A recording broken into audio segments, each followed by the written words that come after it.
que existem aqueles fatores de risco que na verdade nem são mais só fatores de risco, né? Já são as doenças cardiovasculares mais graves, como se fossem uma via final de desenvolvimento dessas patologias, né, que acometem grande parte da população mundial.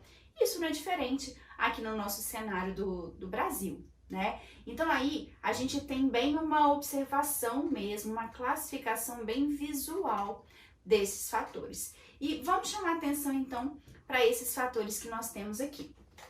Em verde, gente, eu pontuo para vocês a idade, né? A idade é um fator de risco que nós já sabemos classicamente, que é o seguinte: a partir do momento que a pessoa vai envelhecendo, o próprio processo fisiológico mesmo de envelhecimento faz com que uma série de características do sistema cardiovascular, músculo esquelético, respiratório, favoreçam que o desenvolvimento da doença aterosclerótica possa ser mais frequente nos idosos em relação aos jovens, né? Então, quanto mais velha a pessoa, maior é o risco dela desenvolver doenças e comorbidades cardiovasculares.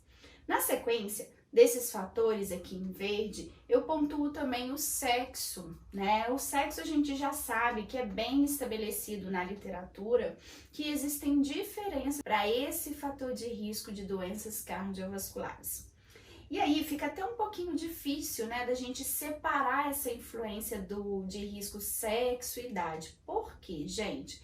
O que nós sabemos é que as mulheres, quando jovens, elas apresentam uma série de hormônios sexuais femininos, que são hormônios que de certa forma funcionam como um componente cardioprotetor. Daí, em comparação de mulheres jovens com homens jovens, o risco cardiovascular dos homens é um pouquinho maior em relação às mulheres.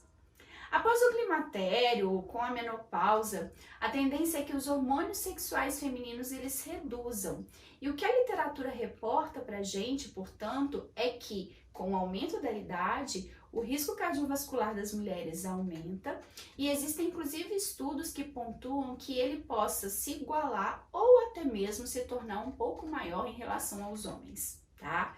No entanto, gente, como eu destaquei para vocês, essas questões hormonais, essas questões do envelhecimento fisiológico são fatores de risco, mas não são fatores de risco tão graves. Por quê? Porque são características que isoladas, elas podem aumentar sim a chance da pessoa desenvolver alguma doença cardiovascular ou até mesmo metabólica. No entanto, a adoção de hábitos de vida saudáveis, de comportamentos, né, de vida que favoreçam a uma saúde maior como um todo, essas características elas podem ter o seu risco minimizado. Dando seguimento, né, a essas características aqui em verde, eu destaco para vocês o sedentarismo. Gente, talvez o sedentarismo seja aí o mais prevalente. Infelizmente, no Brasil a gente não tem dados assim tão consolidados, né, dados demográficos, que as pesquisas elas são bem fragmentadas. A gente não tem um centro único de registro dessas informações, embora nós já tenhamos dados mais consistentes falando a respeito do sedentarismo. E uma coisa que eu gosto de chamar a atenção toda vez que eu discuto o sedentarismo como uma característica, né, de risco para desenvolvimento de doenças cardiovasculares é o fato e a importância da gente separar dois componentes desse sedentarismo. O primeiro é realmente relacionado à prática regular de exercício físico, ou seja, quando o indivíduo não acumula aquele volume mínimo para aumento de execução de exercício físico sistematizado semanal, essa pessoa é sim classificada como sedentária e, portanto, tem como característica um maior risco de desenvolver doenças cardiovasculares. No entanto, gente, a literatura mostra que não só a quebra desse sedentarismo em relação à prática de exercício físico regular, que é importante para adquirir saúde cardiovascular, mas também a prática de atividade física.